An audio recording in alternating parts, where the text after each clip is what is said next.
خارجہ شاہ محمود قریشی صاحب. شکریہ جناب اسپیکر. جناب اسپیکر، قائد حزب اختلاف نے چند اہم نقطوں پر اپنا اظہار خیال فرمایا ہے، اور ان سے پہلے مولانا نے ایک مغفرت کی دعا بھی کی ہے ان شہداء کے لیے جنہوں نے اپنی جان کا نذرانہ پیش کر کے ان 10 پاکستان کے سپوتوں نے جنہوں نے پرسوں جام شہادت نوش کیا، انہوں نے ایک مرتبہ پھر ثابت کیا کہ وہ اپنے مادر وطن کی حفاظت کے لیے تیار ہیں، اور اپنے لہو سے وہ اس ملک کی جغرافیائی اور نظریاتی سرحدوں کا دفاع کرنے کی صلاحیت رکھتے ہیں. یقیناً یہ پورا ایوان ان کو خراج تحسین پیش کرتا ہے، ان کی اس عظیم قربانی کا اعتراف کرتا ہے اور ان کے اہل خانہ سے اظہار تعزیت کرتا ہے. جناب والا، قائد حزب اختلاف نے ان محرکات کی طرف توجہ دلانے کی کوشش کی، اور آپ کا سوال یہ تھا کہ کیا وجہ ہے کہ آج بھی ہماری کوششوں کے باوجود اس قسم کے واقعات رونما ہو رہے ہیں. میں ان کی خدمت میں گوش گزار کرنا چاہوں گا کہ اگر آپ اس سارے جو عمل ہے اس کا بغور جائزہ لیں تو آپ کو اندازہ ہوگا کہ اگست 2017 میں ہم کہاں کھڑے تھے، پاکستان کہاں کھڑا تھا، ہماری صورتحال کیا تھی، اور اس صورتحال کو سامنے رکھتے ہوئے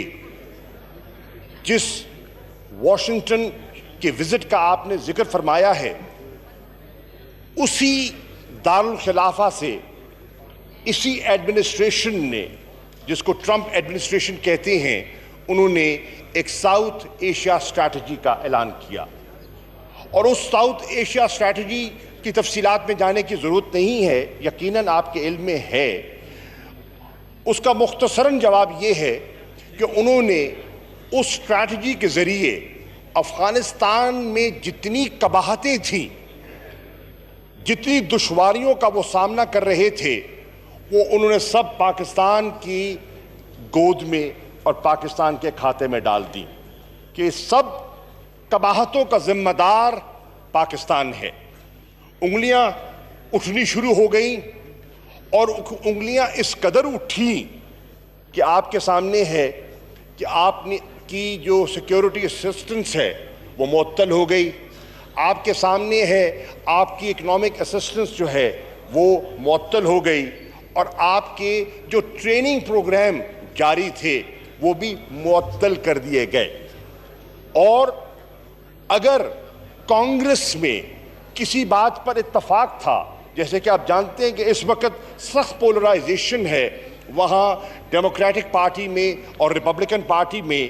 بہت سوچ میں ایک بہت بڑا ایک خلیج ہے، لیکن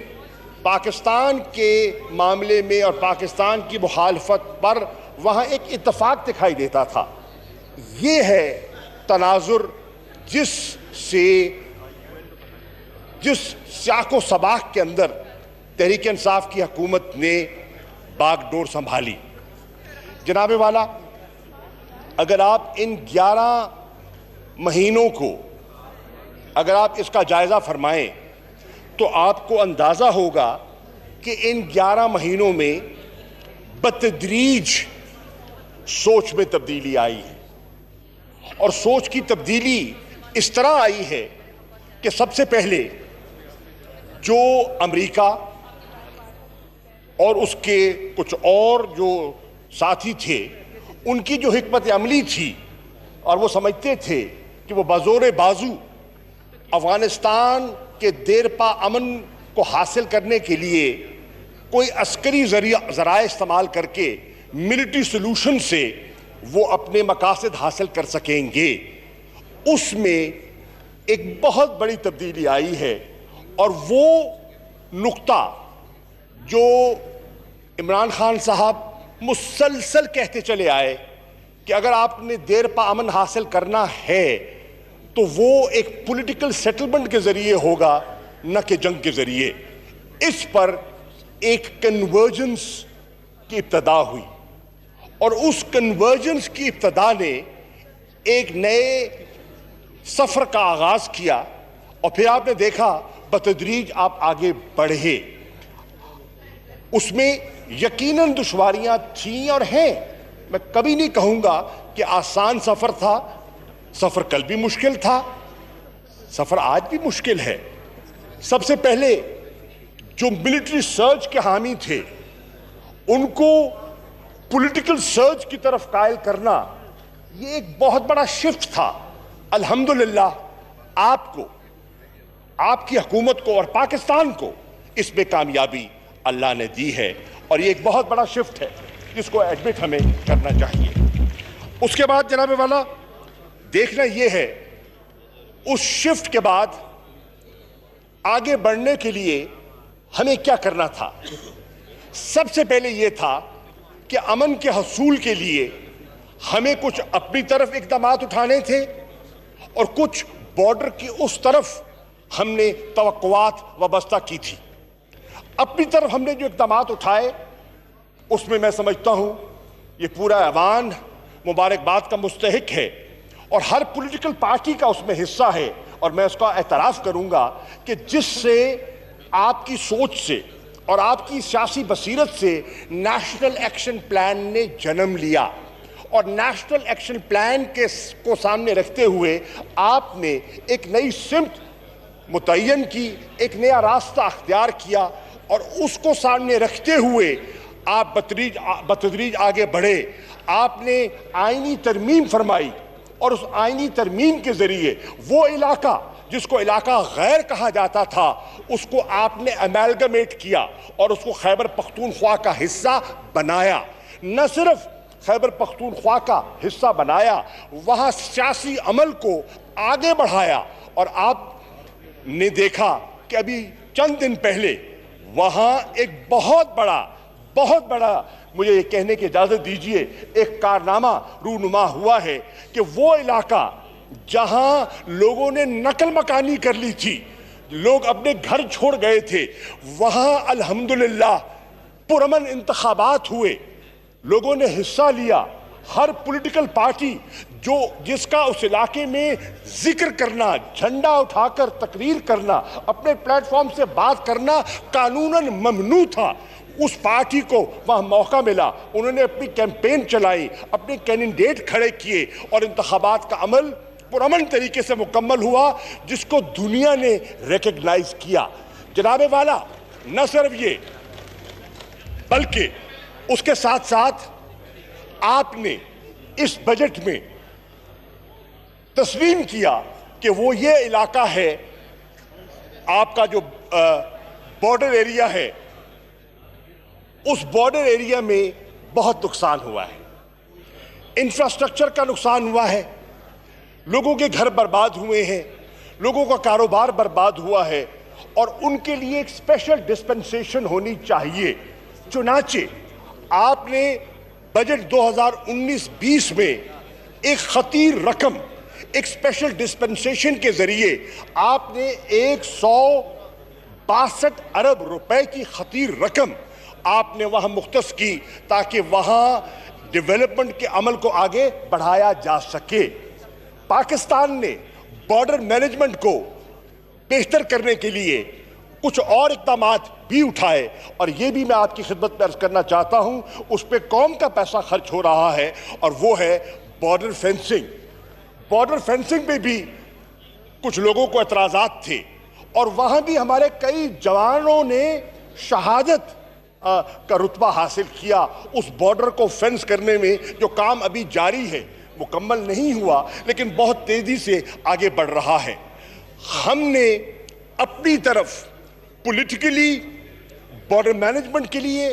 پروسیس کو آگے بڑھانے کے لیے جو اقدامات لیے وہ میں نے آپ کی خدمت میں مختصراً عرض کر دیے۔ اب بارڈر کی دوسری طرف ہم یہ کہتے آئے اور کہتے آ رہے ہیں کہ آماج گاہیں ہیں، ایسے عناصر ہیں جو وہاں بیٹھے ہیں اور وہ وہاں بیٹھ کر پاکستان کے اندر کارروائیاں کرنے آتے ہیں، اور ہم نے اپنے علاقوں کو، ہماری افواج نے جواں مردی سے، بڑی ہمت سے اور بڑی قربانی سے کلیئر کیا۔ نتیجتاً لوگ لوٹ رہے ہیں، لوگ وہاں جا رہے ہیں، وہاں دوبارہ کاروبار شروع ہو رہے ہیں، سڑکیں بن رہی ہیں، سکولوں کی تعمیر شروع ہو چکی ہے، لیکن وہاں ابھی لوگ بیٹھے ہیں جو گاہے بگاہے آتے ہیں، کارروائیاں کرتے ہیں اور ان کے اپنا ایجنڈا ہے۔ میں پہلے بھی کہہ چکا ہوں اور میں آپ کی خدمت میں عرض کرنا چاہوں گا، یہ بات امریکہ میں بھی کی گئی کہ there are spoilers and there will always be spoilers. Pakistan is facilitating the peace process. ہم چاہ رہے ہیں کہ ریکنسیلیشن جو ہے وہ اپنے منطقی انجام کو پہنچے، اور اس ریکنسیلیشن کے پروسیس کو اپنے منطقی انجام تک پہنچانے کے لیے، ریکنسیلیشن کے لیے ہم کوشش کر رہے ہیں کہ انٹرا افغان ڈائیلاگ، اور وزیر اعظم پاکستان نے آفر کی ہے،